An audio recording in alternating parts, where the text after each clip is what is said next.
اما عزیزم، آدم هایی که دیر قدر تو را میفهمند لایق برگشتن نیستند.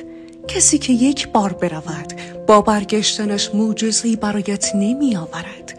آدم هایی که مدام می آیند و می روند تو را دوست ندارند. آنها فقط از بازی کردن با احساساتت لذت می برند. آنها برای کنارت ماندن جدیتی ندارند. آدمی که جدیتی ندارد برای بودن با تو دلیل عاشقانه‌ای ندارد، ساده است.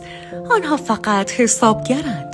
تو را تا جایی می‌خواهند که سودی بدهی و وقتی سودت تمام شد بی هزینه تر از یک اسکناس مچاله شده رهایت می‌کنند بدون آنکه غمگین بشوند. آدم‌هایی که فقط گرفتن بلدن غمگینت می‌کنند اما هیچ وقت با از دست دادنت غمگین نمی‌شوند. آنها مثل چاهند، هرچه بیشتر بریزی پر نمی‌شوند، فقط خالی ترت می‌کنند. آدمی که تو را فقط برای نیازهایش می‌خواهد، برای کامل کردنش، برای پر کردنش می‌خواهد، عاشق تو نبوده و نیست. عاشق استفاده کردن از توست، عاشق مصرف کردن توست. و عزیزم، این آدم‌ها لایق فرصت دوباره نیستن. هیچ کس را دوبار با همان دلیلی که یک بار نابودت کرده وارد زندگیت نکن. به آدم‌هایی که حتی لیاقت اولین فرصت را هم نداشتن فرصت دوباره نده. این اسمش بخشش نیست، خود ویرانگری است.